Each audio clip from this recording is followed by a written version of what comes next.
En ese sentido, permítanme compartirles la clase del día de hoy, que es la cuarta parte de la gestión pública, referido a lo siguiente.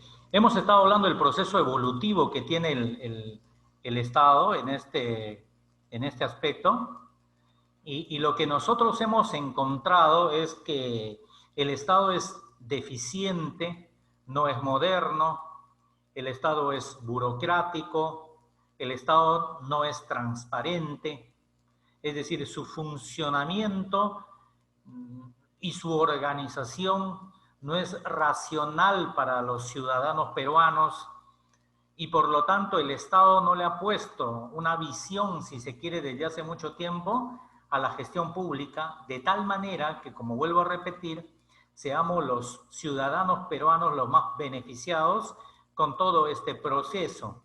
Entonces, hemos hablado de la modernización, tiene que también ver con la regionalización o la transparentalización de la gestión pública a través de las regiones y también a través de las municipalidades.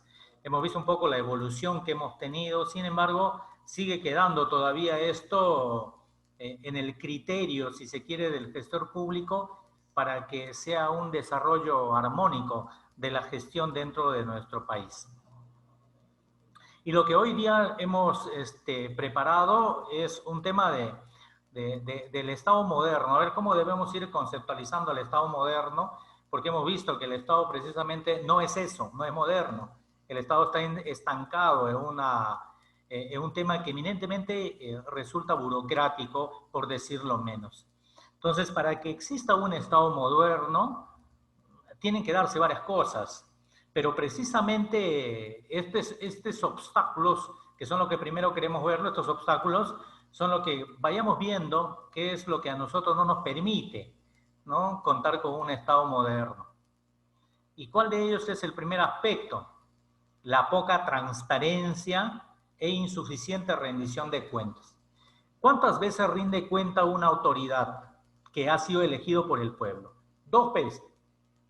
En los años de pandemia, en este año de pandemia, ya una sola vez, en todo el año. Entonces, ¿es insuficiente la rendición de cuentas? ¿Cada cuánto tiempo debería rendir cuenta una autoridad? ¿Ante quiénes tiene que rendir cuenta una autoridad?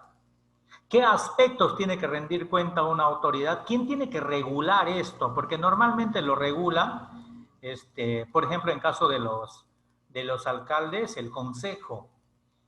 El consejo es el que reúne. Los regidores son los que determinan el proceso, los pasos que tienen que tener una rendición de cuentas.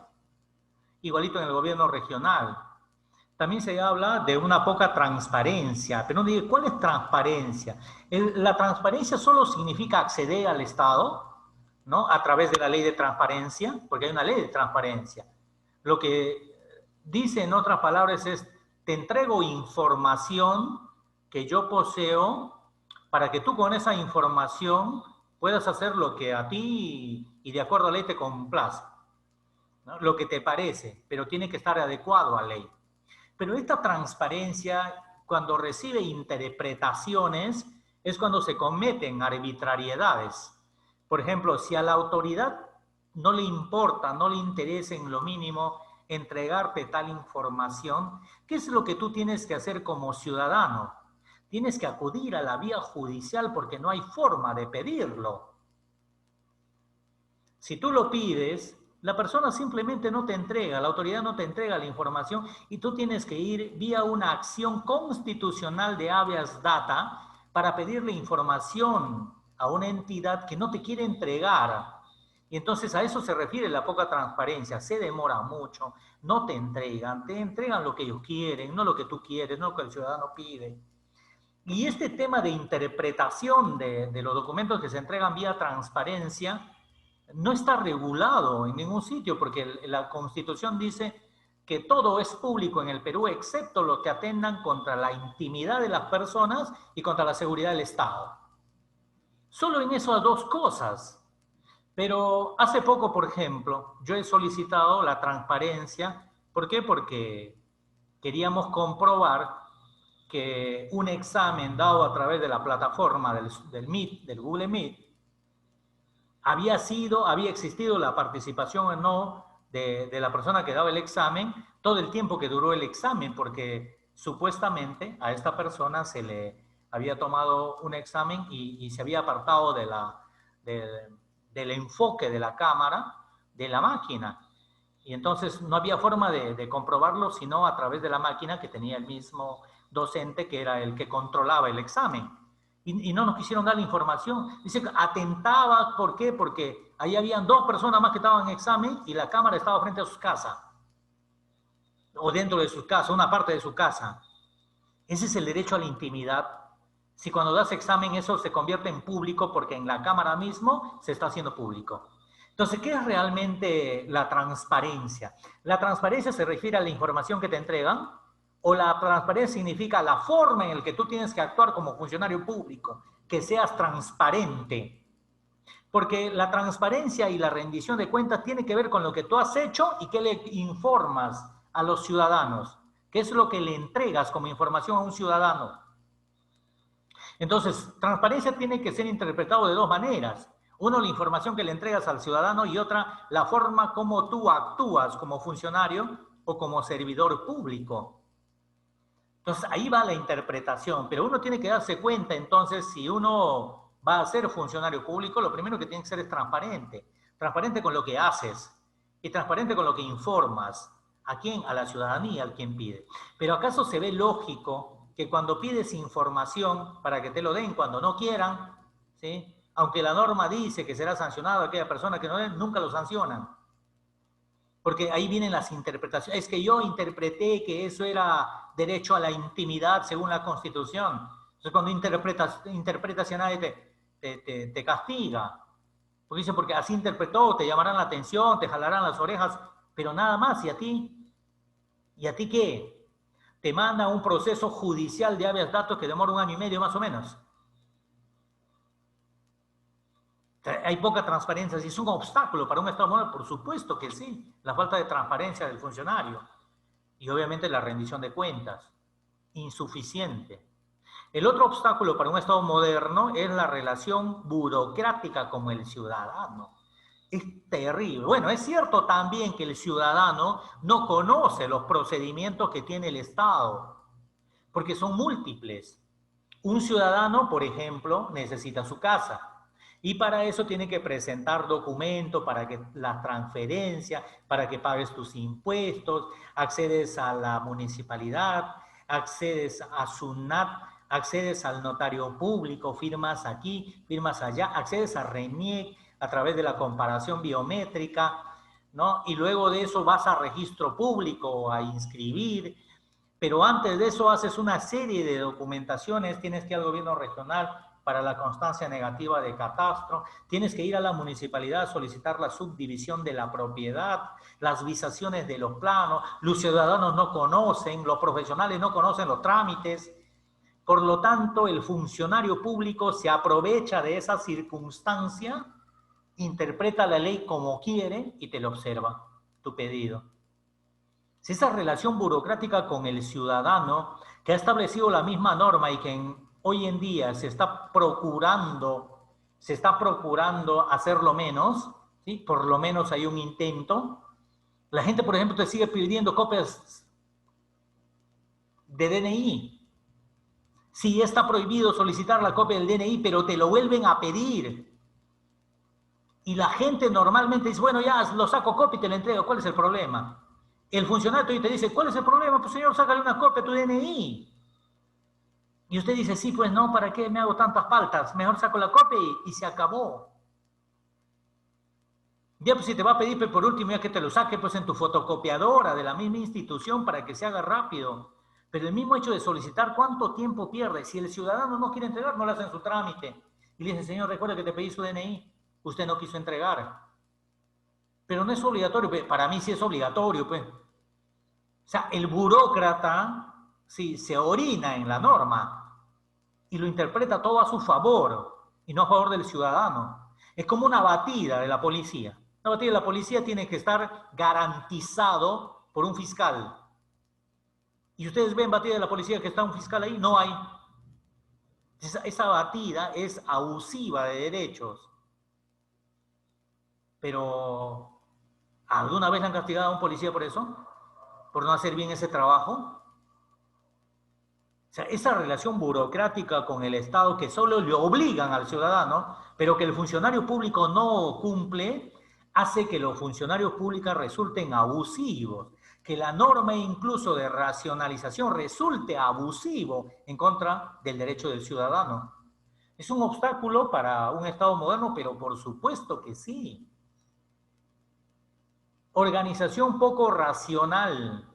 O sea, la entidad pública en sus herramientas y en sus documentos de gestión, que va a ser uno de los temas que vamos a tocar más adelante, ¿sí? Consignan lo que quieren y te solicitan los requisitos que quieran y te cobran el derecho que quieren, solo porque al gerente se le ha ocurrido así, solo porque a los regidores se les ha ocurrido aprobar así, solo porque a los consejeros se les ha ocurrido aprobar así, solo por eso. O sea, la organización del Estado es poco racional. Obviamente sí, porque resulta abusivo en contra de los derechos ciudadanos. ¿Y el ciudadano qué es lo que hace? Por ejemplo, cuando la entidad pública le observa, le declara inadmisible eso, ¿qué es lo que tiene que hacer? ¿Lo subsana o apela? Y a veces no hay forma. Y bueno, voy a subsanar para no perder tiempo en la apelación porque demora mucho. Y algunos no quieren apelar. Dicen, no, sí hay que cumplirlo. Y obligan a que esa acción eminentemente abusiva del funcionario público, desastroso, pegue en contra del derecho ciudadano y el ciudadano cumple con ese requisito sin que sea necesario y además sea abusivo. Y nadie quiere apelar a una segunda instancia para que con mejor razonamiento el criterio de 3 personas que normalmente integran la segunda instancia en cualquier entidad, ¿sí? Pueda con mejor criterio resolver a favor del ciudadano y que nunca más este funcionario, ¿sí? Este burócrata, vuelva a abusar. Pero se abusa todos los días en la administración pública, ¿sí? Sin piedad. Y el usuario hace caso. Y el usuario no es capaz de apelar. El usuario no se queja. El usuario no reclama. El usuario no se indigna. Se molesta un poquito y luego se tranquiliza y dice, bueno, ¿qué más da? No es mucho. El funcionamiento, la organización es poco racional y su funcionamiento burocrático, por supuesto, va camino acá, camino, ahora le falta una firma del gerente tal, ahora pasa a la secretaria tal y luego el asistente de la secretaria tal. ¿Pero por qué? ¿Por qué ese manual de procedimientos no se arregla? ¿Por qué ese MAPRO no se arregla en las instituciones y se hace más ágil? Bueno, ya está caminando, ya está en la gerencia tal, y luego pasa a la gerencia tal, y luego hace la asesoría tal, y luego regresa a la gerencia para ir al ciudadano, donde le entregan una información a veces fuera de tiempo, ya que ni siquiera es útil al ciudadano. No hay una real política de recursos humanos, pero por supuesto que no. La gente entra porque le conoce al jefe, a trabajar el Estado. Más del 90% de seres humanos que están en el Estado van porque alguien los ha recomendado. Me quedo chico, el 90%. O alguien puede decir, yo estoy pues, aquí porque soy fenomenal, ¿no? Porque soy un genio, soy lo máximo en este tema, solo por eso. Eso paran reclamando, por ejemplo, los frentes de defensa, evitemos el clientelismo, el tarjetazo, el amiguismo, el compadrazgo. Y eso sigue habiendo hasta el día de hoy. Por lo tanto, ¿cómo va a haber una buena política de recursos humanos en el Estado? Si el Estado es eminentemente político. Y además el humano pues no es un recurso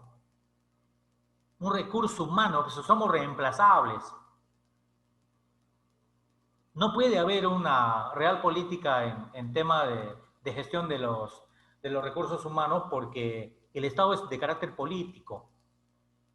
Porque en cada gestión ingresa gente que corresponde a la gestión. Entonces no hay real política de recursos humanos, en la vida va a haber. O sea, por más que se piense en un estadio moderno, ¿Le vas a obligar acaso al candidato que se cuajó, que ganó y que tuvo gente que le apoyó a que no meta a su gente y que meta gente de otros? Así tiene que ser, claro que así tiene que ser, pero no lo es. Y cámbialo eso. Recursos presupuestales, infraestructura y humanos. Algunas instituciones tienen muy bonita infraestructura, ¿no? También tiene muy buen presupuesto. Y el Perú tiene muchísimo dinero. Pero tiene los mejores en recursos humanos, tiene los mejores humanos, los mejores gestores.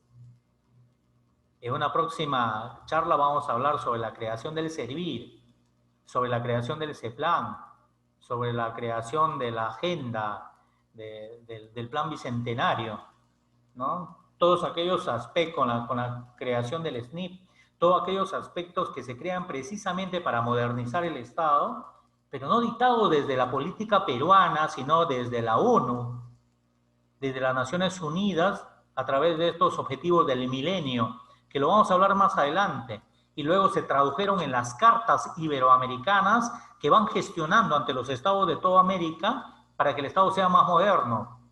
Y entonces todas estas políticas que el Estado ha ido creando, como el plan bicentenario, ¿no? El CEPLAN, el SNIP, el Servir, son proyectos que se han creado extra Perú, fuera del Perú. No lo hemos creado nosotros. O sea, no hay presidente genial que ha creado pues, el Servir porque quería esto. No, es una obligatoriedad del nuevo Estado que está dictándose política desde afuera, no desde adentro. Y entonces nosotros lo único que estamos haciendo es recibir información.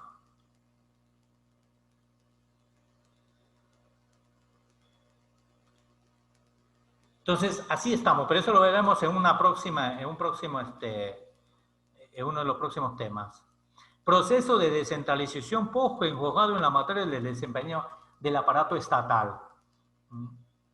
Cuando estaba creado el Ministerio de la Presidencia, como hemos dicho en un momento, que veía los CETARES a nivel de toda la región, los departamentos tenían un consejo transitorio de administración regional, ¿no? Manejado todo por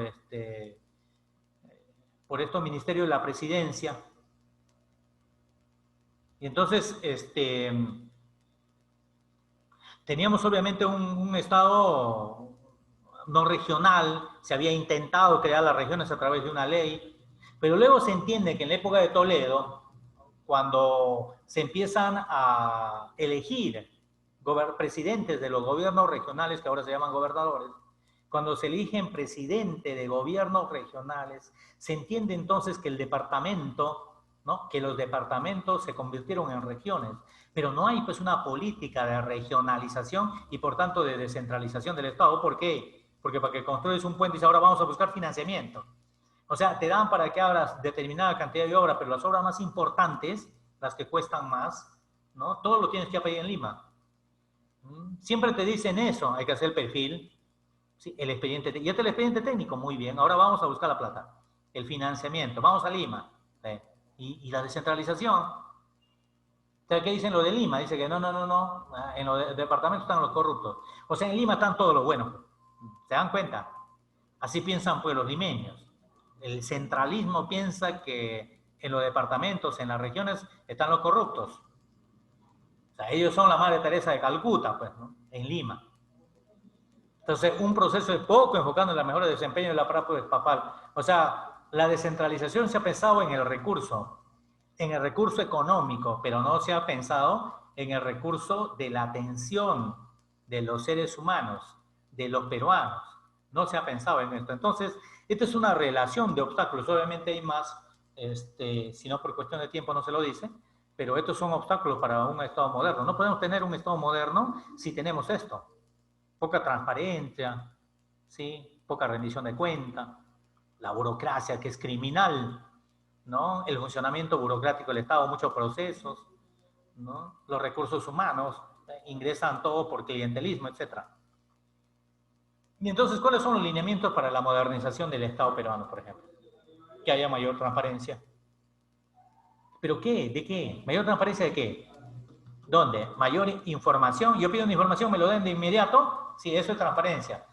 ¿Qué pasa si te dan información sobre un proceso de construcción de una obra.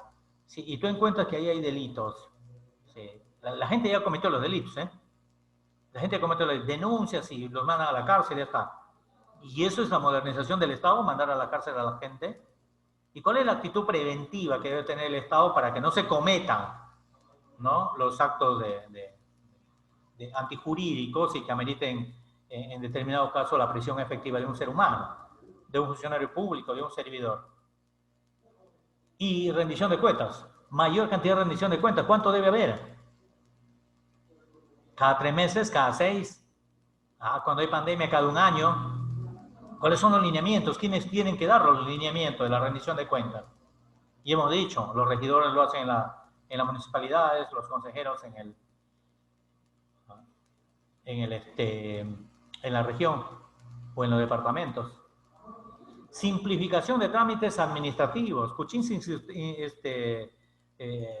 promovió bastante la simplificación de trámites. Y ahí está pues principalmente el DNI.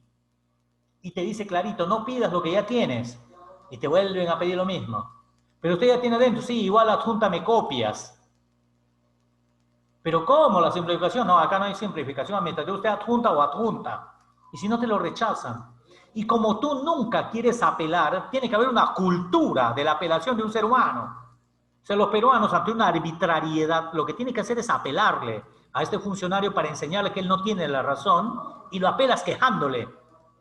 Si no, ¿cómo vas a corregir? Porque si lo apela nomás, el tribunal va a decir, bueno, corrija esto y dale la información. ¿Y eso basta?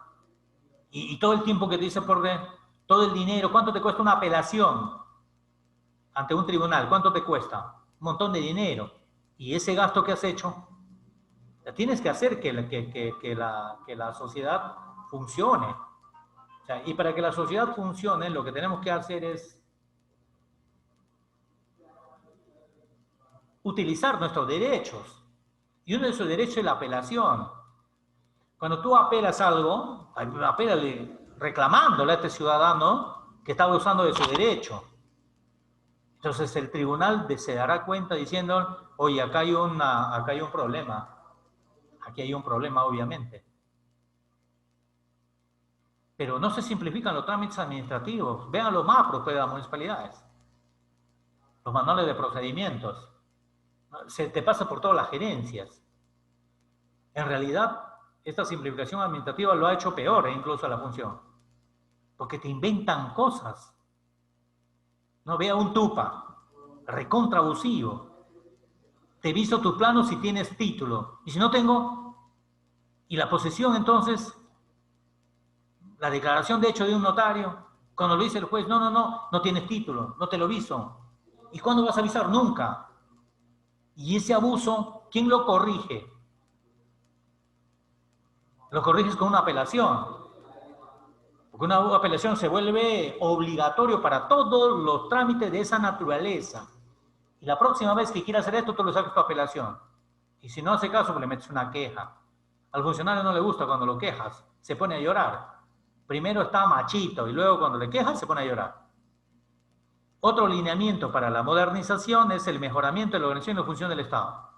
Pero mejora la organización y la función del Estado cuando le dicen a un ciudadano, usted, si tiene una licencia acá, deja sin efecto esa licencia porque al frente te voy a dar. Y cuando le empiezan a evaluar la nueva licencia, le dicen, no te puedo dar. Sí, porque el PDU no dice que ahí no puede funcionar ese negocio.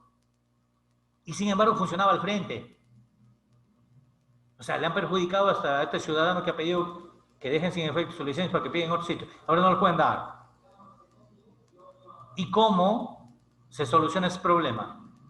Que me equivoqué, que me confundí, es que los funcionarios anteriores crearon una norma totalmente arbitraria. ¿Cómo funciona entonces el Estado?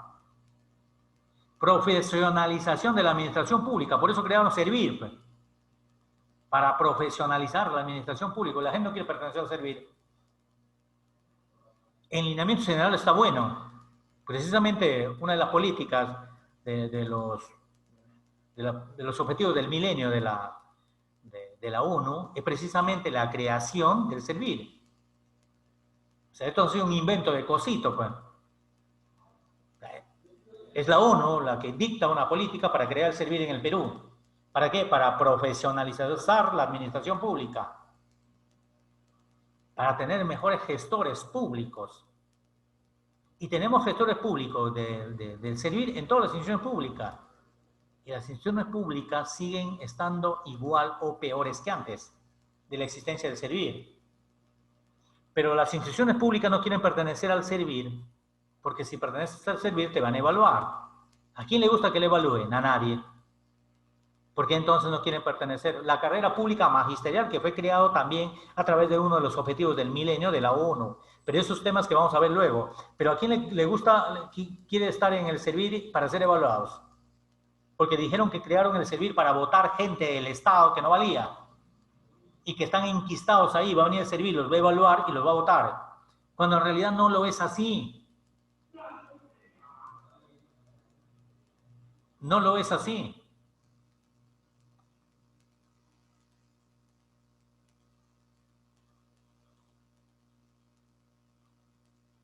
Se ha creado con la finalidad de profesionalizar la administración pública, para que la gente esté con méritos allí. Descentralización adecuada del Estado. ¿Cómo descentralizamos al Estado? Económicamente, políticamente, geopolíticamente, socialmente. ¿Cómo le descentralizamos? Creamos un ministerio en cada departamento. ¿Cómo lo hacemos? Imagínense ustedes que, creo que en la época de Vizcarra, se entregó a cada, justo durante la pandemia, a cada ministro, ¿sí? Un departamento, para que sea el encargado de coordinar las acciones con el Estado. Al ministro de Agricultura le mandaban a Moquegua ahí. Esas son las formas de descentralización del Estado, la que inventa un presidente en su momento. ¿Por qué? Porque no tenemos un plan. Y a pesar que existen los objetivos del milenio y los mapas de la OEA. Y entonces, ¿cómo llegamos a los fines del proceso de modernización? ¿Qué es lo que queremos? ¿Cuál es la finalidad que persigue la modernización del Estado?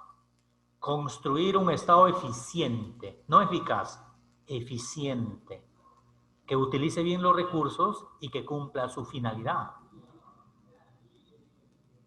Eficiente es hacer las cosas bien hechas. No solamente hacer las cosas, no solamente brindar un servicio, sino un servicio eficiente, es decir, un servicio de calidad, que se utilicen bien los recursos que te entrega el Estado y que se cumpla la finalidad. Democrático. Democrático es que todos participemos conforme dice la Constitución, que elijamos a nuestros representantes, que nos presentemos para elegir y ser elegidos, para que exista un equilibrio de poderes. Por eso es que somos democráticos, por eso es que existe el poder ejecutivo, el legislativo, el judicial, para darle un equilibrio al Estado. Eso es democrático. Para descentralizar, un servicio descentralizado al servicio del ciudadano. Hay trámites que solo lo hacen en Lima y que no lo hacen en las regiones. Hay trámites en San Martín que solo lo hacen en Moyobamba y no lo hacen en las demás provincias. Hay trámites que solo se hacen en Tarapoto y tú tienes que viajar hasta allí. O sea, solo son beneficiados los que están allí. ¿Y cuándo lo sientes? Cuando te toca. Solo cuando te toca. Después de eso, no, que todo esté en Moyobamba. Bueno, que todo esté en Tarapoto. Uno en cada lugar. Lo que tienen que hacer es lo que hace registros públicos. Es una forma de centralización la mejor, porque brinda el mismo servicio en Moyobamba, en Tarapoto, en Jujuy. Y ningún ciudadano necesita llegar hasta allí. Les cuento la estructura. Por ejemplo, la oficina registral de Moyobamba pertenece a las dos provincias del Alto Mayo. Y existen oficinas receptoras en Rioja y en Nueva Cajamarca. El ciudadano de Pardo Miguel, que es el más alejado de todo el Alto Mayo, puede ir directo a Nueva Cajamarca. No necesita venir hasta Moyobamba a hacer su trámite, presenta sus papeles allí. El de Rioja presenta allí. Y el de Nueva Cajamarca recontra beneficiado. Lo puede presentar allí. Y todos esos documentos vienen a Moyobamba, se trabajan aquí, luego se devuelven al mismo lugar y se entregan allí. No necesitan venir nunca acá el ciudadano. ¿Por qué no se hace igual en todos los estamentos del Estado? Porque, ¿saben por qué? Por falta de competencia. O sea, por incompetente. El Estado es inútil, normalmente. Pero el Estado también puede ser eficiente. Y ahí está. En Tarapoto, ahí hay una oficina registral que tiene que ver con 4 provincias. El Dorado, San Martín, Lamas y Picota. Pero los de Picota no necesitan ir a Tarapoto porque tienen una oficina receptora allí y pueden presentar sus papeles allí, no necesitan irse a Tarapoto. Los de Lamas no necesitan ir a Tarapoto, pueden presentar sus papeles allí. Y en Yurimaguas también tenemos oficina. El de Yurimaguas no necesita venir a Tarapoto, pero si no hay Yurimaguas. En Juanjuy igual, para 4 provincias. Para la provincia de Mariscal Cáceres, Bellavista, Guayaga y Tocache. Pero de Tocache no necesitan venir hasta Juanjuy. Porque tienen una oficina receptora en Tocache y otra en Uchiza. Los de Bellavista no necesitan Juanjuy porque tienen una oficina receptora ahí. Y así se va creando el Estado, así se va haciendo un Estado moderno. No necesito pues estarme yendo yo a perder tanto tiempo y dinero, pudiendo estar generando más dinero en mi favor, solamente para ir a hacer un trámite del Estado y luego te dicen espera 10, 20 días. Y los resultados no tienes por qué darte en físico, te tienen que dar en virtual. Como en la SUNAR yo lo presento y todos los servicios los recojo virtual, desde mi máquina, a cualquier hora del día y de la noche. Ese es un buen servicio al ciudadano. Por lo menos le doy la expectativa de que no esté acudiendo todos los días a ver, ya está mi título, y no lo está. Y dentro de la computadora nomás y ahí lo veo, le hago seguimiento, necesito estar pagando motocar, perdiendo tiempo y dinero, vuelvo a repetir. Modernizar, reformar y mejorar la gestión pública. ¿Tenemos una gestión pública más? No. Es anacrónica nuestra gestión pública. Vamos a reformar y mejorar la gestión pública, sí, es el fin del proceso de modernización. Modernizarlo, reformarlo, mejorarlo. Es decir, hacerlo más eficiente. ¿Cuáles son otros fines del proceso de modernización? Priorizar y optimizar el uso de los recursos públicos. Utiliza bien. No es plata mía, lo gasto como quiero. Utilizo los papeles que quiero, la tinta que quiero, la máquina que quiero, malogro. Utilizo como me plazca. No le doy un uso racional. Priorizar y optimizar el uso de los recursos públicos. A eso se llama Estado eficiente. Instaurar la transparencia en la gestión. ¿Qué es la transparencia? Volvemos a repetir, sí. Ser ¿qué? Honesto, honrado, correcto, probo, respetar las reglas. O sea, no ser corrupto en otras palabras. ¿Sí? La transparencia en la gestión. ¿Hay transparencia en la gestión pública? No lo hay. Según el Estado moderno posiblemente lo haya. Ojalá lo haya y nosotros podamos ver. Contar con servicios públicos calificados, adecuadamente remunerados. Servidores públicos cualificados. Servidores públicos cualificados, adecuadamente remunerados. Los únicos que ganan bien, ¿quiénes son en el Perú? Los ministros. El presidente de Petroperú. El presidente del BCR. El defensor del pueblo. Y una lista de privilegiados nomás. ¿Y por qué están ahí? Por política. Solo por política. ¿Están los mejores realmente? No. Establecer canales efectivos de participación ciudadana de manera descentralizada y desconcentrada. O sea, ¿canales de participación ciudadana existen? No. ¿Participan los ciudadanos en el proceso de modernización del Estado?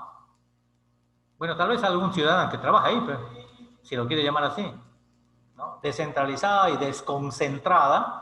O sea, se dice descentralizado porque hay departamentos, porque hay alcaldías, porque hay gobernaciones, pero es desconcentrado, ¿no? Si todo está concentrado en Lima. O sea, ya se tiene que empezar por algo. Mantener un Estado fiscalmente equilibrado, cuando se le cobra más al pequeño que al grande, cuando se cierra una bodega, ¿no?, que no ha entregado una boleta y se le deja abierto a una empresa que gana millones y debe cientos de millones al Estado y no se le cobra. ¿Cómo vamos a mantener un Estado fiscalmente equilibrado si los ciudadanos todos no pagan sus impuestos? ¿Eso es fiscalmente equilibrado? O sea, los responsables pagan, los formales pagan y los informales no pagan. O sea, a eso tenemos que llegar. Un Estado fiscalmente equilibrado. Fiscal viene de tributo. Brindar un nuevo enfoque a la administración pública en el país. Establecer las bases de un Estado eficiente, ordenado y transparente. Vamos a establecer las bases. Sí, para eso pues se ha creado el SNIP, el INVIERTE-P, para eso está la carrera pública magisterial, para eso está el CEPLAN, para eso está, ¿no? Para eso está el Servir. Cubrir las expectativas anheladas por la población en su relación con la administración pública. O sea, ir a que cumplan pues sus plazos. ¿Cuántos días tiene para eso? 2 días, ya, cumpla tu plazo. Esa es la expectativa, cumpla tu plazo. Mira, si te pone 10, pero cumple los 10, a los 11, a los 12, a los 13, lo tienes que reclamar recién para que funcione. No generar gasto adicional alguna, no generar gasto adicional, si lo que más hay ahí son adicionales. Eso va a ocurrir en un proceso de modernización del Estado, de la gestión pública. Y finalmente, contribuir al desarrollo económico y social de las sociedades conjuntas. O lógicamente, así es como tiene que funcionar pues, el Estado. ¿Qué leyes tenemos de modernización? La ley marco de modernización de la gestión del Estado. Esa norma lo vamos a analizar el día de hoy. Bueno, hay una ley orgánica del Poder Ejecutivo, hay un código de ética también que vamos a verlo, ¿no? Bueno, la ley de transparencia y la ley del procedimiento del silencio administrativo. ¿Cuáles son las principales acciones del proceso de modernización del Estado, estimados amigos?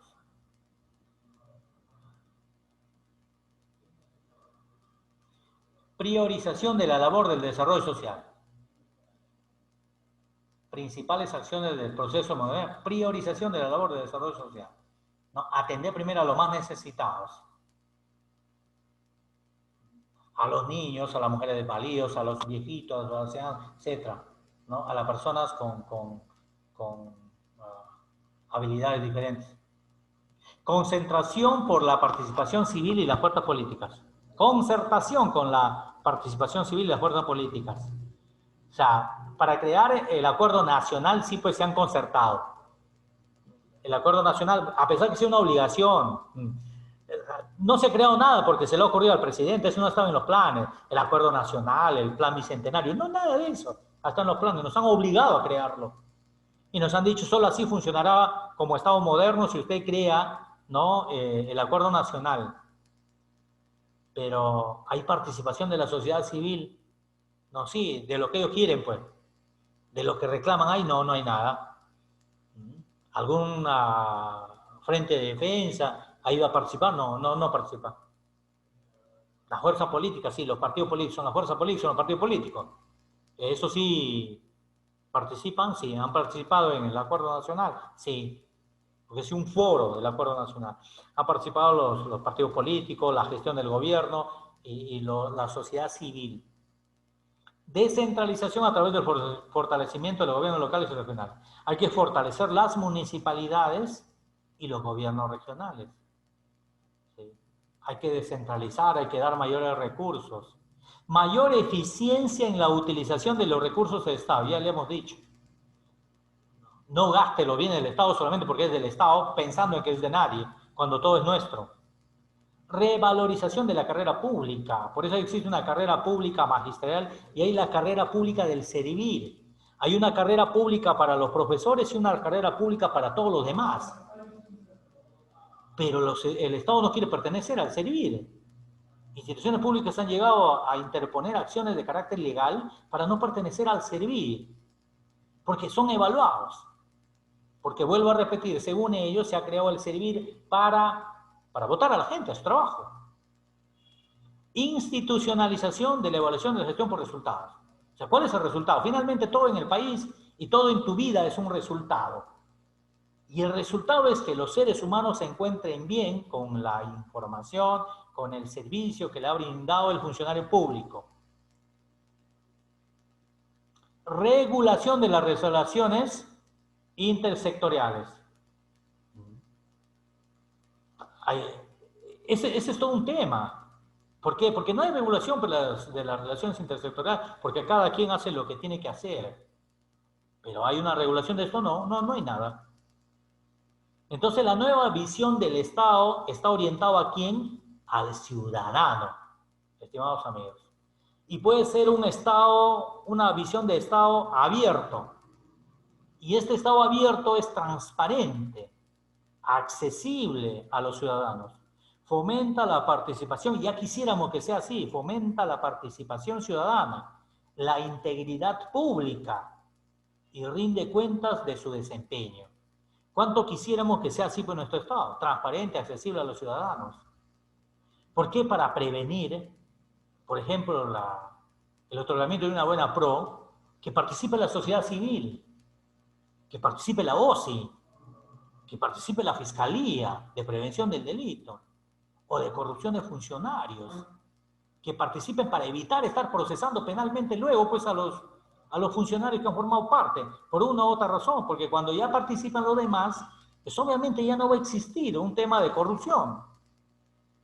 Y acá además este Estado moderno tiene que ser inclusivo, ¿no? Garantiza los derechos y la igualdad de oportunidades para todos los ciudadanos. Eso, o sea, un país tiene que garantizar que todos los peruanos somos iguales en oportunidades, porque no lo somos, pues. Entran por clientelismo, por el tarjetazo, por el amiguismo, por el compadrazgo, por lo que fuera. Pero somos incluidos, el Perú es un país incluido, no, pero un Estado moderno debería serlo así. Y también esa nueva visión del Estado dice, vas a ser eficiente. ¿Eficiente qué es? Uso racional de recursos. Buscando proveer lo que los ciudadanos necesitan al menor costo posible. No cobres mucho siendo Estado. Con un estándar de calidad adecuado. El Estado no sirve, brinda malos, corríjalo, sé eficiente. Y en las cantidades óptimas que magnifiquen el bienestar social. Darle a cada quien lo que se merece, como Estado. Además, todos sabemos por la Constitución que el Perú es un Estado unitario y descentralizado, además de democrático. Satisface las necesidades de la población de manera integral, para todos. Por eso es unitario. Aquí no estamos divididos por estados. Adecuándose, dice, de manera integral, adecuándose a la homogeneidad de lo mismo. A la heterogeneidad de lo mismo. ¿Por qué? Porque somos una cultura totalmente diversa. Si bien somos incaico, en primer lugar, pero hay culturas, ¿no?, en cantidades inimaginables en el Perú. Una cultura riquísima. Por lo tanto, nosotros somos heterogéneos, pero las necesidades de todos tienen que llegar conforme tú lo necesitas. Pero además, todo esto está orientado ¿a quién? A la satisfacción del ciudadano. Es decir, la gestión pública en la que los funcionarios públicos calificados, motivados, se preocupen por entender y responder a las necesidades de los ciudadanos. Es decir, bien calificado y bien motivado, tiene que estar pensando qué es lo que quiere un ciudadano. El ciudadano viene por un servicio y yo lo tengo que atender de la mejor manera. Tengo que ser un buen gestor y un servidor público. Y para eso tengo que ser cualificado. O sea, si yo solo llego a la función pública solamente por amiguismo, obviamente no estoy calificado. Y tampoco estoy motivado porque siempre quiero ganar más. Por lo que fuera, no hay un salario emocional. Ya que tengas el salario emocional, pero si no estás cualificado, la motivación no vale. Y si estás calificado y no estás motivado, tampoco vale la simple cualificación. O sea, para pensar que la gestión pública está orientado al ciudadano, mis trabajadores del Estado, los funcionarios públicos, los servidores públicos, es decir, los peruanos que trabajamos en el Estado, tenemos que estar calificados, es decir, preparados académicamente. Y además tenemos que estar motivados, ¿no?, pensando siempre en el ciudadano peruano. A eso se llama un Estado moderno. Pero este plan de implementación de la Política Nacional de Modernización de la Gestión Pública, ahí está, ahí están. Hemos dicho un gobierno abierto, transparente, ¿no? Cabildo abierto, información, y tiene que ver mucho el gobierno electrónico también, pero luego las políticas públicas, para los planes, las estrategias, los operativos, todos tienen que ir concatenados en el proceso de gestión del cambio. Presupuesto tiene que haber para los resultados. Te doy presupuesto, necesito resultados. Gestión por procesos, seguir bien los procesos. Simplificación administrativa, es decir, menos papeles. Organización institucional, bien organizadito. El Estado, con las gerencias adecuadas, sin mucha burocracia. Servicio civil meritocrático, es decir, servir. Que la gente que entra al servicio esté por su mérito, que esté capacitado. Sistema de información, seguimiento, evaluación y gestión del conocimiento. Es decir, se priorizan las capacitaciones, también la motivación. O sea, esto tiene que ser meritocrático. La gente más capacitada debería estar en el Estado. No lo está en muchos casos. Entonces, ¿cuál es el Estado que queremos? A ver, un Estado que tome en cuenta la necesidad de los ciudadanos, que genere valor público, es decir, que el ciudadano diga que el Estado está bien.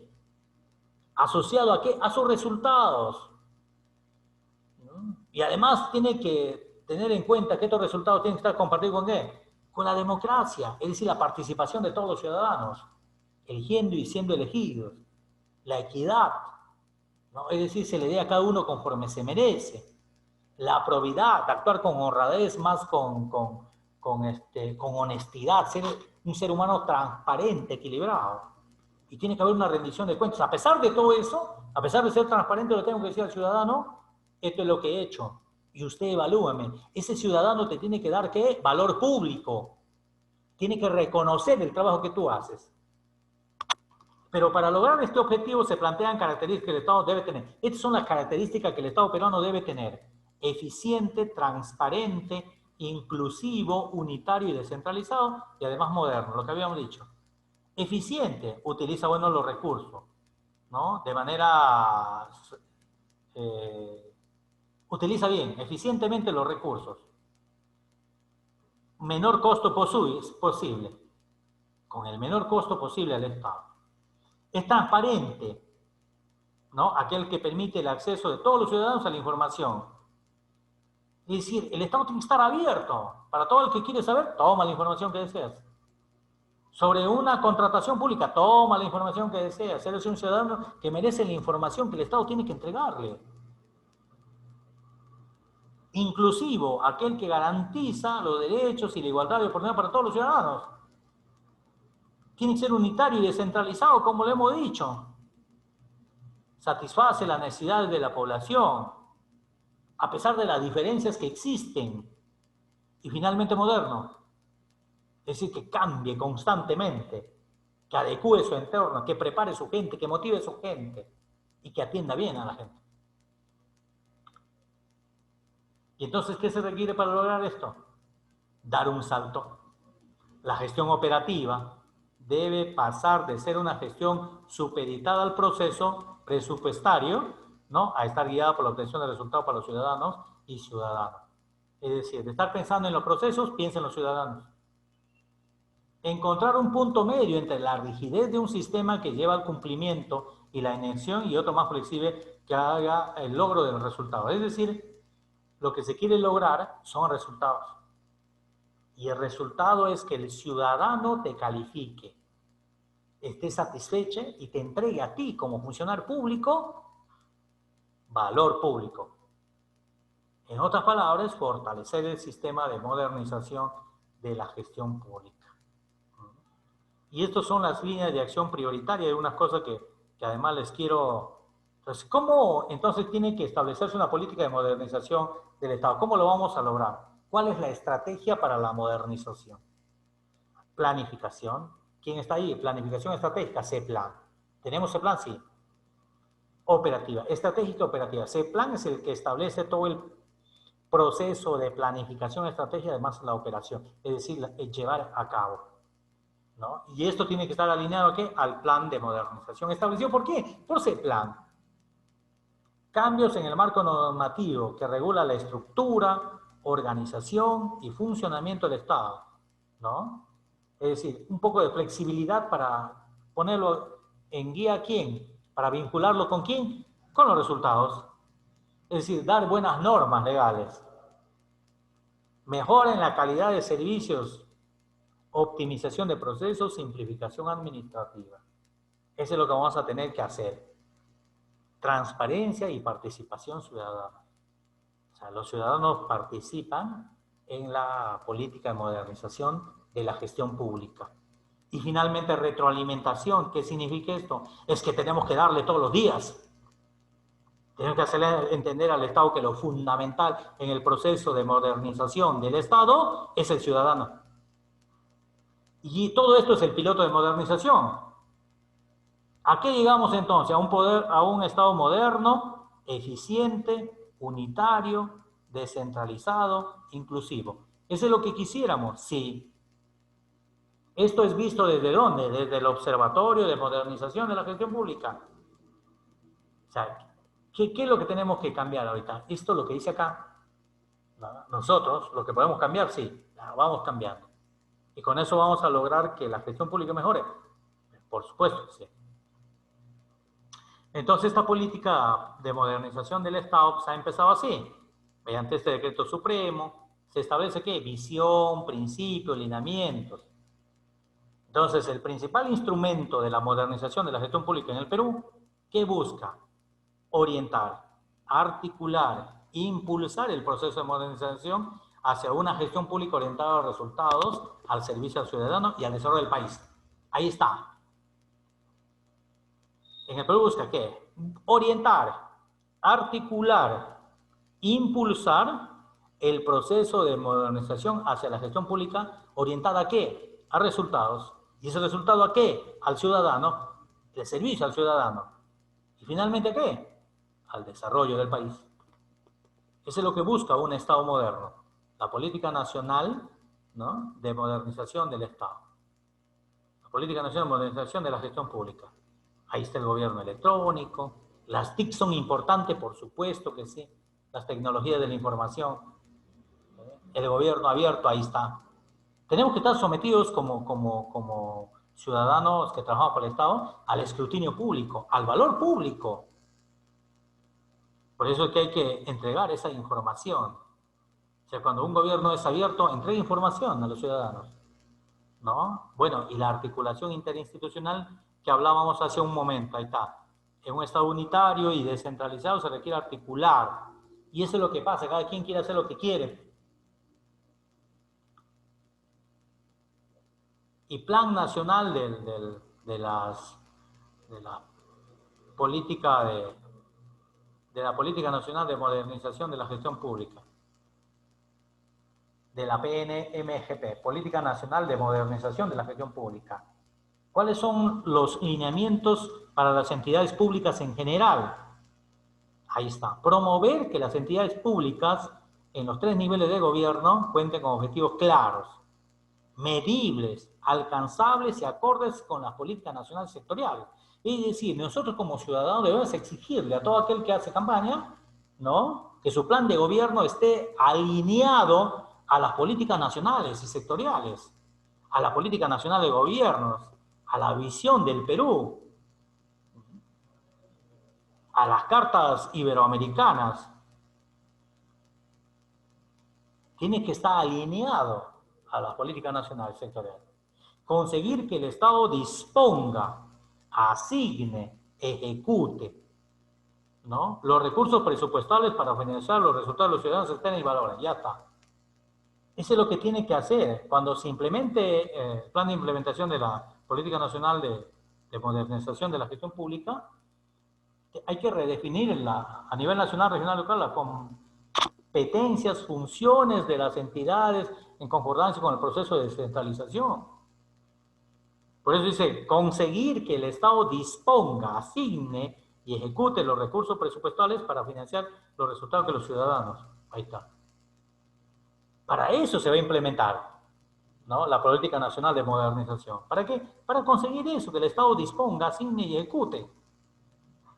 Porque si no, cada quien tiene que ir a estar rogándole al gobierno regional para poder construir algo. Implementar la gestión por procesos y promover la simplificación administrativa en todas las entidades, es decir, quitar un poco la burocracia que existe, pero además hacer que cumpla. Pero para que se cumpla ya los ciudadanos somos los responsables. Promover que el sistema de recursos humanos asegure la profesionalización de la gestión pública, a fin de contar con funcionarios y servidores idóneos para el puesto y la función que desempeña. Promover, dice, que el sistema de recursos humanos asegure la profesionalización. Imagínense ustedes, el Programa Nacional para la Modernización de la Gestión Pública viene y le dice a los alcaldes, gobernadores, ¿sabe qué? Vas a poner esto, esto, esto. ¿Te cree que lo vas a hacer caso?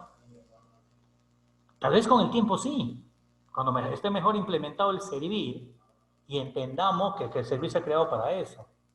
Monitorear y evaluar la eficiencia y eficacia de la transformación de los insumos en los productos y resultados de los ciudadanos. Es decir, ver todo lo que produce el Perú, monitorearlo y además evaluarlo si se ha cumplido con la meta o no.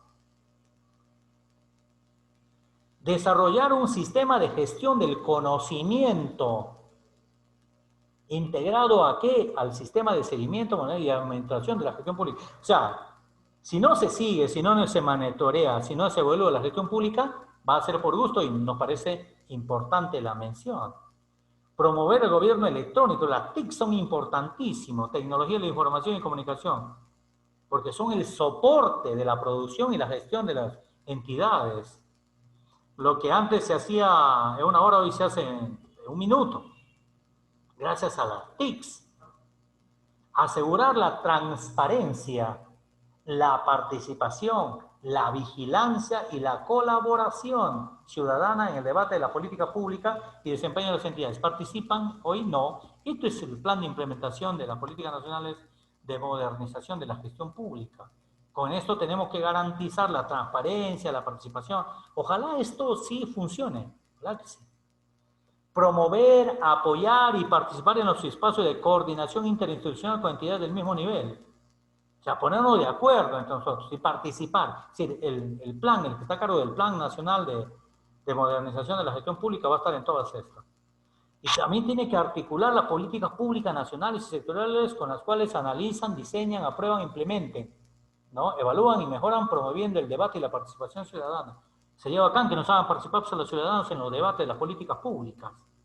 Fomentar la creación de mecanismos de articulación necesarios para lograr una coordinación eficiente entre las entidades públicas de los tres niveles de gobierno.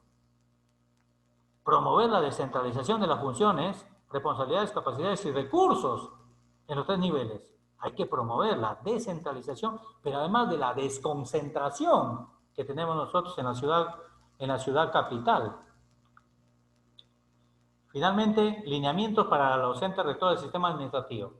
Articular, simplificar y actualizar los sistemas y promover un funcionamiento que considere la heterogeneidad de las entidades públicas, ¿no?, en lo referente a las funciones, tamaños y capacidades. Finalmente, lo es así. Estas son las partes introductorias sobre la ley marco de la modernización de la gestión del Estado. Entonces, ahora veamos esta norma, ¿qué es lo que nos trae? ¿Sí? Mediante esta ley, la ley marco de modernización de la gestión del Estado, nos trae lo siguiente, artículo 1, declárese al Estado en proceso de modernización.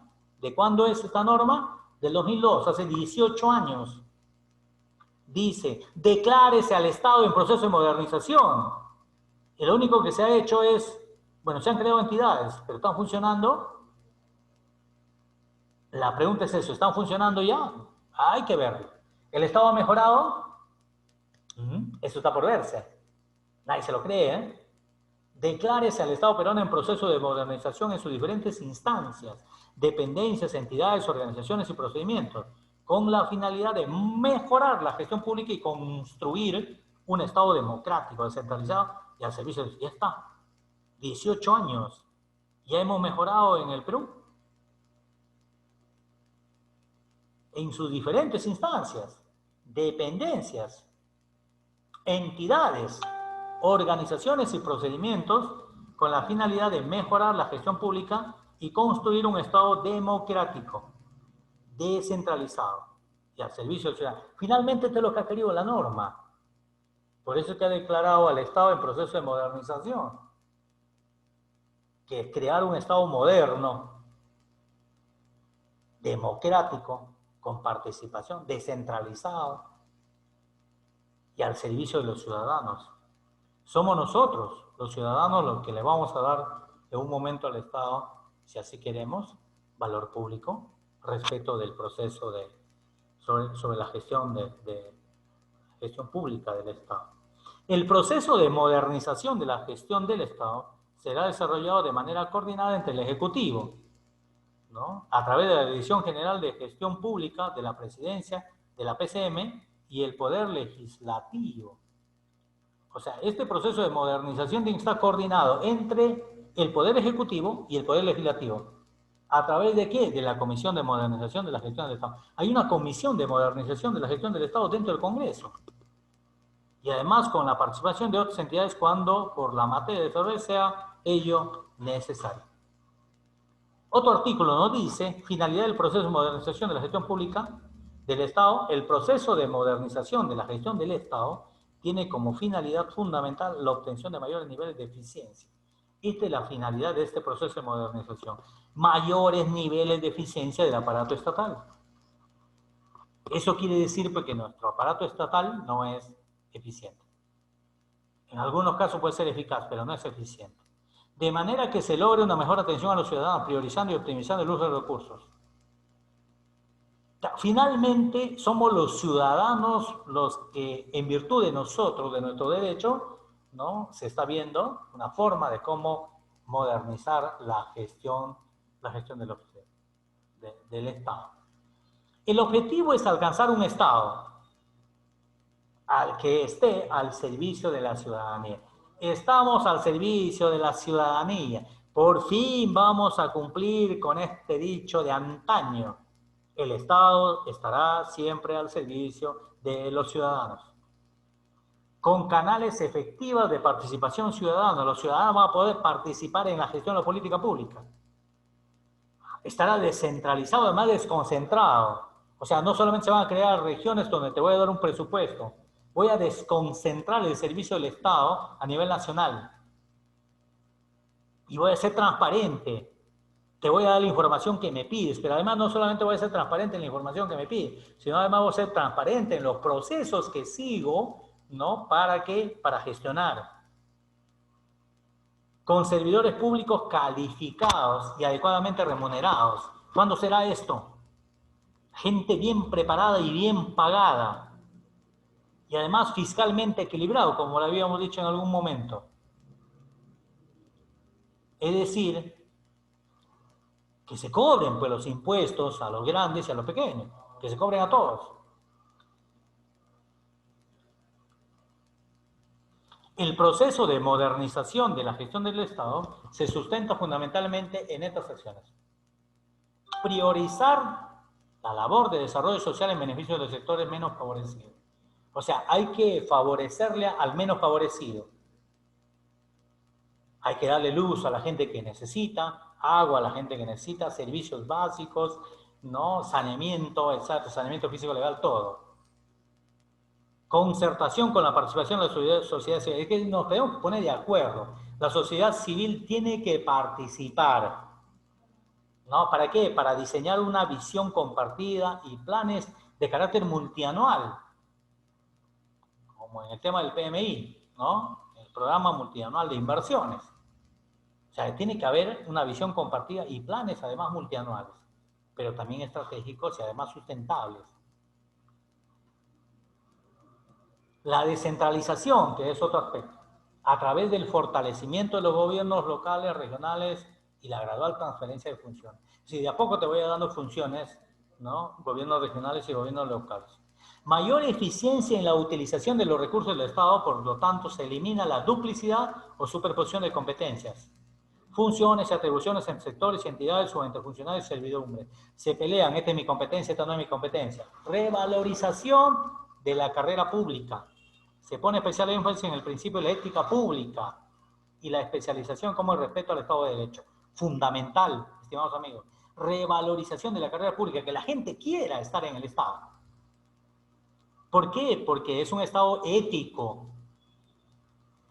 ¿no? Un Estado especializado y además un Estado que respeta el derecho, el Estado de Derecho que respeta la ley, es decir, respeta el derecho de los demás. Revalorización pone fin a la ley, ya, esto es lo mismo. Institucionalización de la evaluación de la gestión por resultados. O sea, la gestión por resultados tiene que ser institucionalidad en todos. O sea, tiene que haber uso moderno de equipos tecnológicos, tiene que haber planificación estratégica y concertada, la rendición pública y periódica de cuentas y la transferencia a fin de garantizar canales que permitan el control de la gestión del Estado. O sea, el Estado pues no está oscuro, no está ahí, tiene que ser transparente. Bueno, y procurar pues las relaciones intersectoriales, habíamos dicho. Ahora, ¿pero cómo se da la relación del Estado con el ciudadano? El Estado debe promover y establecer los mecanismos para lograr una adecuada democracia participativa de los ciudadanos a través de mecanismos directos e indirectos de participación. Así, el Estado es un promotor, pero además se establece ¿de qué? De mecanismos para lograr una adecuada democracia participativa de los ciudadanos. Es decir, que asistan. Cuando uno elige a su autoridad, por lo menos el 45% de los ciudadanos, 25%, 30% por lo menos de los ciudadanos no van a votar. Así sea obligatorio. Y luego de los que votan, por lo menos un 10% o 15%, votan viciado, votan en blanco, no les importa la participación ciudadana. Y solo el 55% en el mejor de los casos son los que votan.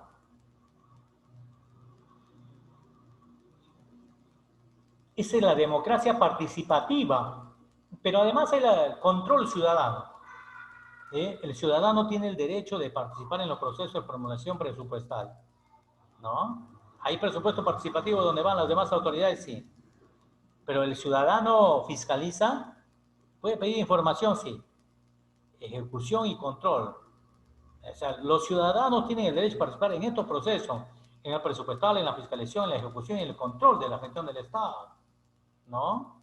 ¿Y mediante qué? Mediante los procedimientos que la misma ley ha establecido. Obligaciones de los servidores y funcionarios del Estado. ¿Cuáles son las obligaciones de todo aquel que trabaja en el Estado? Privilegiar el cumplimiento de sus funciones, las atribuciones de necesidades del ciudadano. Si cuando llega un ciudadano para que tú lo atiendas, privilegia la atención del ciudadano. Atiéndelo bien. Brindar al ciudadano un servicio imparcial, oportuno, confiable, predecible y bajo costo. O sea, cuando tú eres funcionario público, tienes que ser absolutamente imparcial. Tienes que ser oportuno, es decir, tienes que entregarle el servicio en el plazo que él ha pedido y en el plazo que dice la norma. Tienes que ser confiable, tienes que darle buena información, predecible, él tiene que saber cómo vas a resolver. Bueno, y tiene que ser pues, barato, ¿eh?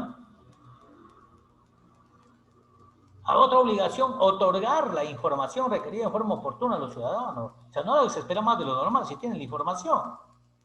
Someterse a la fiscalización permanente de los ciudadanos, tanto en lo requerido por la gestión pública como el respeto de los bienes y las actividades privadas. O sea, someterse a fiscalización. Un ciudadano correcto, un funcionario correcto, un servidor correcto, se somete a fiscalización de carácter permanente ¿de quién? De los ciudadanos, para que vean lo que está haciendo. Si no, ¿qué confianza va a haber? Eso es más o menos un poco las líneas generales de la ley marco de modernización del Estado. Ahora, la política general del gobierno al 2021. A ver, ¿qué es lo que ha establecido? Esta es una norma creada por Vizcarra, recién en el año 2018, hace 2 añitos, y él ha establecido esto, la política general de su gobierno al 2021. Y lo aprueba, ahí está. Apruébese la política general de gobierno que incluye los ejes y lineamientos prioritarios de gobierno del 2021. Ahí está, en base a eso. ¿Y cuáles son los ejes de la política general del gobierno? integridad y lucha contra la corrupción. En eso tenemos que chambear duro. Integridad y lucha con integridad, que seas honesto, que seas honrado, que cumpla la ley, es decir, hecho y derecho. Y lucha contra la corrupción, denunciando los actos de corrupción, parando los actos de corrupción. Fortalecimiento institucional para la gobernabilidad. Lo que nos falta al Perú son instituciones sólidas, partidos políticos sólidos. Los partidos políticos se crean solamente como viento de alquiler. Cualquiera viene y los alquila y participa si tiene dinero. Y estos partidos políticos precisamente viven de estos candidatos porque los candidatos tienen que pagar por estar en la lista. Crecimiento económico y equitativo, competitivo y sostenible. O sea, una ética política general de este gobierno que lo ha vacado. O sea, que el crecimiento económico sea equitativo, competitivo y sostenible. Tremenda mentira, ¿eh? Desarrollo social y bienestar de la población. Obviamente, si el eje fundamental del servicio al ciudadano es el ciudadano, el bienestar de la población es lo más importante. Y descentralización efectiva para el desarrollo. Integridad y lucha contra la corrupción. Uno de los lineamientos. Combatir la corrupción y las actividades ilícitas en todas formas. Ya está.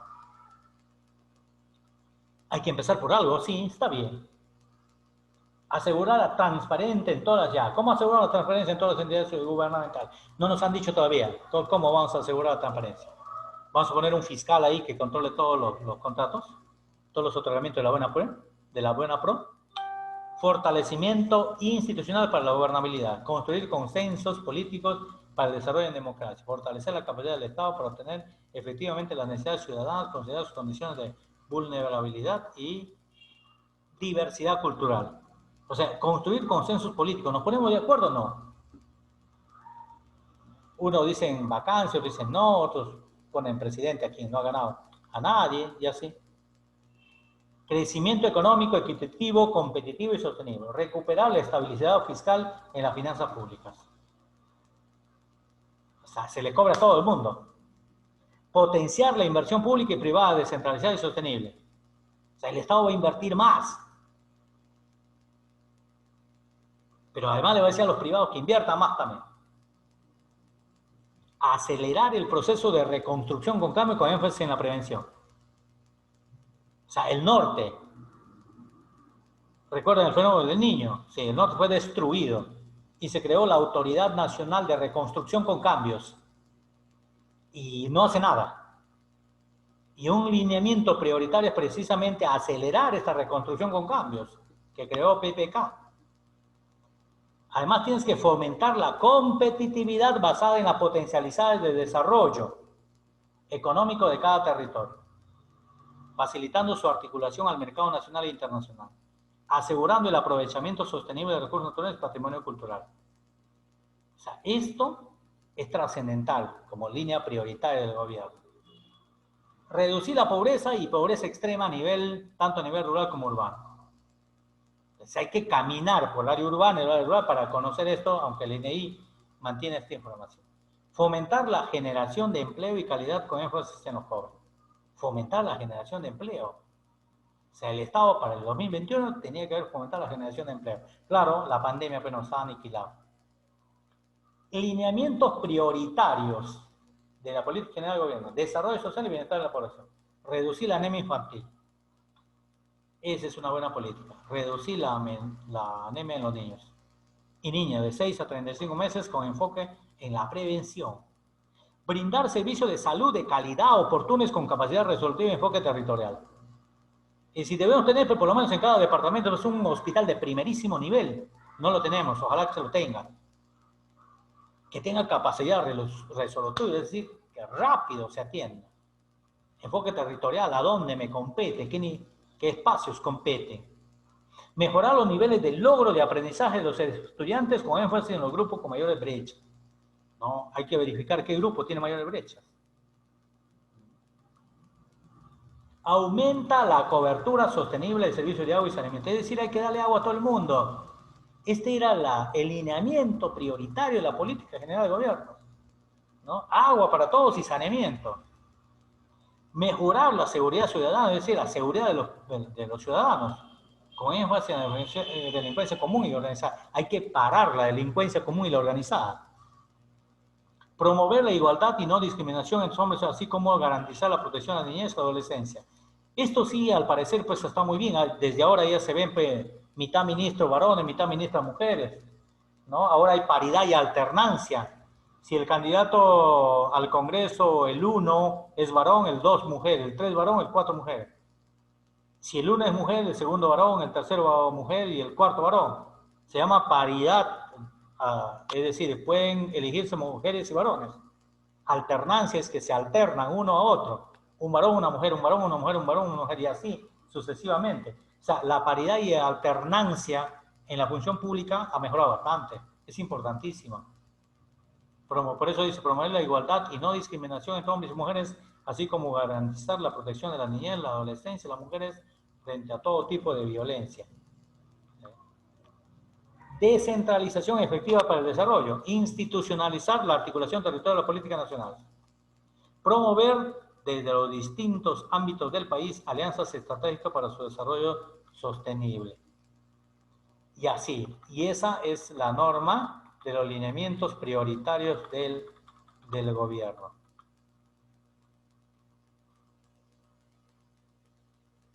Y para concluir tenemos esto. Los principios generales de la función pública. El respeto. ¿El respeto a quién? A la Constitución y las leyes. Esto está dentro del Código de Ética de la Función Pública. El primer principio general de la función pública es el respeto, ¿no?, hacia la Constitución y las leyes. Y en este proceso es el respeto prácticamente a toda la sociedad. Porque si respeta la Constitución, ahí están los derechos de los ciudadanos, respetas el derecho de los ciudadanos. Si respeta la ley, respetas el derecho de los ciudadanos. El otro principio es la probidad, es decir, la rectitud de un ser humano, de un trabajador, de un funcionario público, con honradez y honestidad, procurando satisfacer el interés general y todo interés personal desecharlo. O sea, los intereses son para todos, no es para ti. Solo así tendremos, pues, funcionarios totalmente éticos, probos, ¿no?, que actúen con rectitud, con honradez y además con honestidad. Que sean eficientes, o sea, buen servicio al ciudadano. Que sean idóneos, es decir, que tengan aptitud técnica, legal y moral. Es decir, que sean buenos en lo que hablen, pero además que sean probos, que sean idóneos para el cargo. Buen técnico, buen profesional, pero buena persona además, ¿no? Una persona moralmente preparada. Veracidad, ¿no? La autenticidad de las relaciones funcionales con todos los miembros de la institución y con la ciudadana, ¿no? La veracidad, es decir, que actúes correctamente con todos. Lealtad y obediencia, fidelidad, solidaridad, ¿no?, con los miembros de la institución y con la institución misma. Justicia y equidad. O sea, darle a cada uno lo que se debe, lo que se merece. Lealtad al Estado de Derecho, por supuesto. Un funcionario de confianza tiene que ser, pues, leal a la Constitución, al Estado de Derecho, ¿no? ¿Por qué? Porque ocupar cargos en régimen de facto, dice, es causal de cese automático e inmediato de la función pública. Pero no solamente hay principios, pues, en la función pública, también hay deberes de la función pública. Y uno de esos deberes son la neutralidad. Es decir, que seas imparcial de manera política, económica y de cualquier otra índole en el desempeño de las funciones. Independencia, autonomía. ¿No? No hay vinculaciones con ninguna persona, con ningún partido político, con ninguna institución. Tú eres neutro, es decir, imparcial de manera política y económica y cualquier otra índole. O sea, no beneficias a nadie por su condición económica, social, religiosa o lo que sea. Tienes que ser transparentes. O sea, tienes que ejecutar tus actos de manera transparente. ¿no? ¿Por qué? Porque esos actos tienen un principio, un carácter público y además son accesibles al conocimiento de toda persona. Es decir, todo acto que realice tiene que estar adecuado a las reglas para que cuando piden la información, no solamente la información la entregues en el tiempo oportuno, sino además seas tú, como funcionario público, absolutamente transparente. Discreción, tiene que ser discreto. La reserva de los hechos y las informaciones que tengan. Cuando trabajas en un lugar privilegiado, cerrado la boca.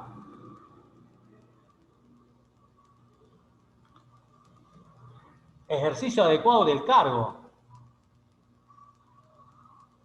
Cuando te da un puesto, no tomes represalia en contra de tus compañeros de trabajo. ¿Qué es lo que pasa normalmente en la gestión pública? Aquel que le ponen de jefe viene y quiere arrasar con todos, porque seguramente un día se portaron mal con él. Uso adecuado de los bienes del Estado, es decir, ser eficiente, ¿no? Cuida los bienes que te entregan en la chamba, ser responsable. Y esta responsabilidad también tiene que ver con que debe respetar los derechos de los administrados.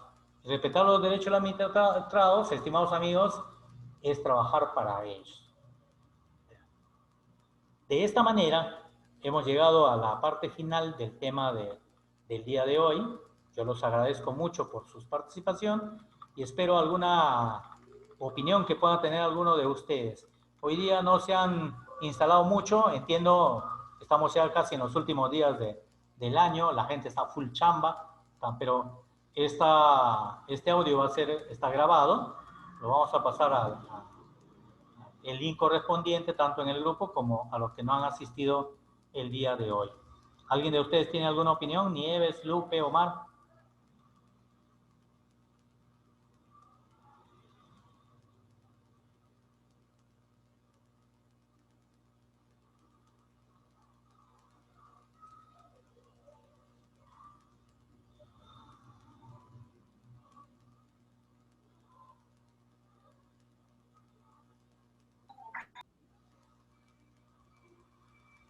Bueno, muchas gracias nuevamente a todos y cada uno de ustedes.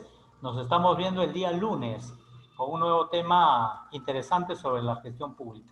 Muchas gracias, estimados amigos, por sus asistencias. Muchas gracias, doctora Nieves, Lupe y Omar. Un gusto saludarlos, un abrazo.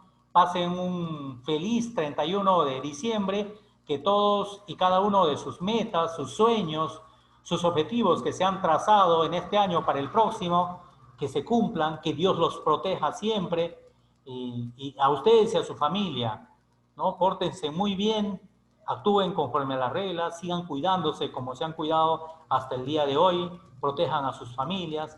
Un saludo, un abrazo muy fuerte para ustedes, para sus hijos, para sus papás. Cuídense mucho. Feliz año nuevamente. Y vuelvo a reiterarles que Dios les siga cuidando como los ha cuidado hasta el día de hoy a ustedes y a su familia. Pasen un lindo fin de año, ¿no? Entre ustedes, de manera tranquilo, y que el próximo año sea realmente satisfactorio. Lo pasen muy bien. Muchas gracias nuevamente por asistir. Un fuerte abrazo a la distancia. Cuídense mucho. Nos vemos.